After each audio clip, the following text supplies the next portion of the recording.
What is going on, everyone? Welcome to another very exciting episode right here on the MIgardener channel. In today's episode, we're going to be doing a garden harvest, and I'm so excited to do that because we've not done a garden harvest in a very, very long time. Now, that doesn't mean we've not been harvesting stuff. In fact, exactly the opposite. We've been doing nothing but harvesting stuff for the past couple weeks. But over the past couple weeks, we also have not been able to come out to the garden that much because it's been crazy, crazy weather. On the days that it isn't raining, it's been, super windy and the audio's been really ruined. It's just been wild the past couple weeks. It's had, 30 to 50 mile an hour winds. We actually had some tornadoes, more tornadoes. They actually did some damage to our zucchinis this time. Just torrential rains. It's been truly wild.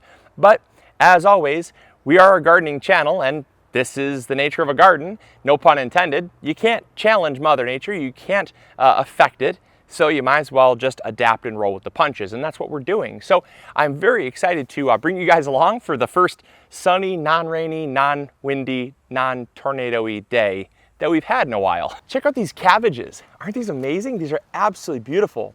Now, these are the Copenhagen market cabbage. This is one of our favorite varieties of green cabbage to grow. Now, it is a mid-season variety, so it does take a little bit longer than some of the other varieties out there. However, they do produce the biggest heads, and so we love them for kind of your main season variety of cabbage. Now, the heads on them, you'll notice, do have a little bit of bug damage, but the inner head themselves, the part that we worry about, is actually pretty unscathed. So I've been really looking forward to harvesting these with you guys, and with all the rain we had, I didn't want them to split. Believe it or not, cabbages will split, and when that happens, it's because they get too much water too fast, and the head kind of just cracks open, much like your tomatoes will crack as well. Melons can crack. Any vegetable can crack if it gets, goodness, it's a tough cabbage here. There we go. All right, so it just took a little bit of blunt force from the end of a shovel. But as I was saying, any vegetable can crack. It's just certain ones are more prone to cracking than others. Like peppers won't really crack, but cabbages can, potatoes can, radishes can, tomatoes can, and like melons and stuff can as well. So yeah, we just didn't want these to crack with all the rain we had, but these are absolutely beautiful. I would say, probably thinking close to 7 to 10 pounds on this one. This is a giant, absolutely giant head of cabbage. Beautiful. Now this is probably more like 3 pounds. Still beautiful nonetheless. It's about the size you get at the grocery store, so cannot complain there. There we go.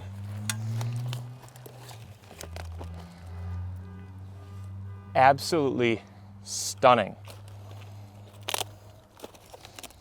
Pull off these outer leaves.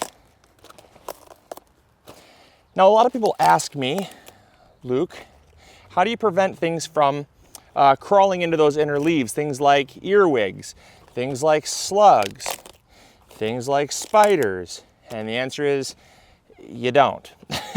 I will very often get things like cabbage moth caterpillars that make their home in here. I will very often see their droppings actually nestled in amongst the leaves. I've seen spiders, slugs. I just had an earwig actually crawling on my hand, believe it or not. And there's really nothing you can do because the moisture falls in between these leaves, and it's a perfect home for those insects that absolutely love those damp, cool, dark locations. So there's nothing you really can do. What I like to do is tip it upside down and give it a good shake. In fact, I don't know if you can see that, but that's an earwig right there that just fell out. So it's the nature of organic gardening. There's nothing you really can do, but this is an incredible head of cabbage. I am really, really happy with this. This is easily all of 10 pounds, and that's gonna make a lot of sauerkraut and coleslaw and some good cabbage salad. Beautiful. All right, and zucchini. So this is a bummer because I was really hoping to get a lot more out of our zucchini this year. Our other bed that we're actually using the sassafras on, that bed is still just kicking it and is so strong. But this bed here, this bed was already kind of stressed because of how hot and how dry it was. And then it was stressed because of all of the rain it got. It went from bone dry and hot to just soaking wet. And these plants were pretty stressed as it was. And then just last night, or 2 nights ago, in fact, we had a tornado roll through really close to home. The one that happened about a month and a half ago or so, that was about 40 miles away from us. So it was close enough to make the news, but not close enough to really, make us fearful. We got the wind from it, but not the tornado. The one that happened 2 days ago was just about 10-15 miles from here. And it also came with very strong wind, as well as some hail. It punched holes in our leaves, and the wind just absolutely flattened these. So unfortunately, I'm just gonna harvest the zucchinis and pull them out.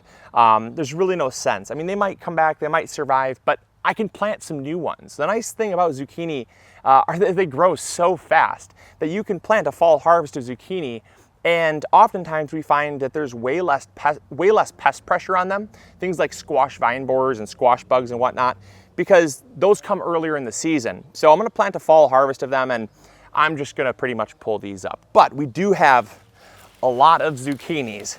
Now, I did say to use a tool when harvesting your zucchini so you don't break the fruits or the plants, but in this case, because we're just going to come in here and harvest them all regardless of their size, I'm just gonna twist them off with my hand. But again, this is a case of, it's all about context. Context matters.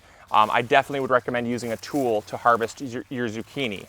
But again, if I break the plants, it's okay, because I'm gonna pull them out and throw them in the compost pile anyways. But look how beautiful these things are. These are gorgeous. A lot of you asked what I do with all of my zucchini. The answer is, well, obviously we eat it, but we like to use big ones for making things like zucchini bread. Now, Mrs. MIgardener has a beautiful zucchini bread recipe, and I'll try to get her to do a video on it, but she might need some encouragement. So if you can get this video to, let's say, 4,000 likes. 4,000 I think is a pretty reasonable number. I'll have her do a zucchini bread recipe. All right, I think that is all of them from this bed, but you can just tell they're so sad. They've been laid flat by the wind. And once the plants get really, really tall like this and mature, any wind over, say, 40, 45 miles an hour just pretty much flattens them down. And then once that happens, they're really, really hard to upright. So ideally they should be standing like this, but instead they're just all flat on the ground. Not a problem. All right, the next thing I want to harvest are these cucumbers. Now, these cucumbers are stunning. They're absolutely beautiful. I'm so excited about these cucumbers this year because certain years are better than others. Every once in a while you'll have a cucumber year, or you'll have, a tomato year, a pepper year. And sometimes you'll just have a really good year all around. Sometimes you'll have really bad years all around. But this year is definitely a cucumber year. Our cucumbers have just kept producing.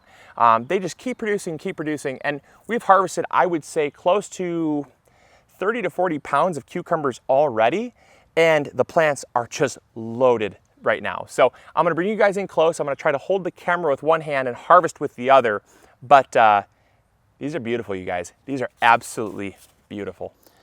All right, so as you can see, the plants are climbing up the trellis. Great.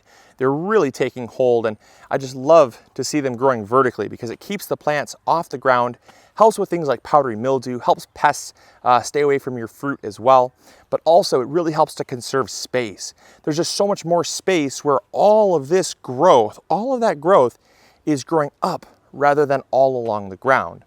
And so you can see here, beautiful cucumbers.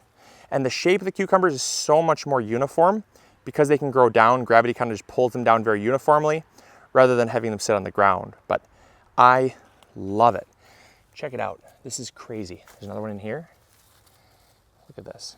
This is gorgeous. Now these are the Market More 76 cucumbers. Can't go wrong there. We grew these from MIgardener seed. And I am very, very pleased.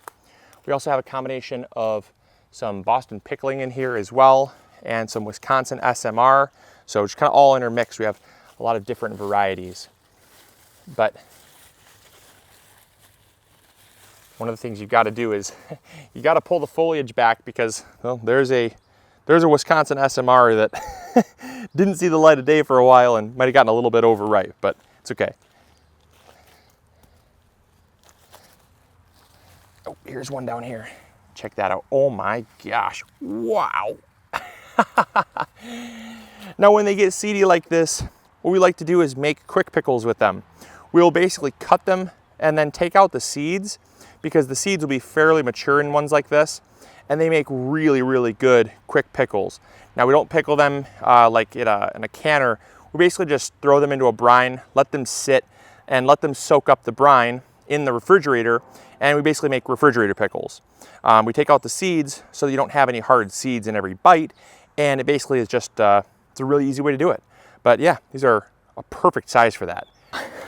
Oh my, okay. So we have another one here, and another one, and another one, and another one, and another one, another one. Oh my gosh. It's like the secret garden. There's a fence, and if you go through the fence, you see the cucumbers. 3 more. There's one over here. Oh my gosh. So here's a basil plant, and I must have just missed this for several days. This is I think the biggest cucumber yet. But believe it or not, I don't think that that's gonna be too seedy. How you can tell is when they get seedy, they get spongy. This is really nice and dense. I think what's helped is all the rain. The more rain you get, the faster they grow, much like zucchinis. But these are still nice and hard. That's gonna be a nice cucumber. Wow, that's huge. Oh my gosh, check it out. Wow, that's our very first head of cauliflower. Very first head. Now, granted, it's supposed to be white. Had I seen this sooner, I would have taken the leaves and bunched them up in a process called blanching. And I would have tied them up. However, this snowball cauliflower looks more like a cheddar cauliflower because of the sun, but that's okay. It'll still taste good. I'll tie up the leaves after this video, and we'll at least keep it from getting any more yellow. Oh my goodness. The peppers need to be staked. Holy cow. These things are out of control. Look at all the peppers on here. The peppers are looking really, really good. Wow, my goodness. Coming over here, the plants are basically falling over with peppers, which is a good thing. But yeah, they are looking really, really nice. Oh yes, look at that. Beautiful. Oh, and I almost forgot to show you the peaches. We actually have a few peaches that are starting to turn, and they've been turning for about the past couple weeks. However, I just came out here today and squeezed a couple, and they're turning soft. Oh, beautiful. Absolutely gorgeous. Oh, I'm so excited. I have not had peaches in so long. Look at that. So I thank you guys so much for tuning in for today's episode. I really hope that you learned something new. I hope you enjoyed.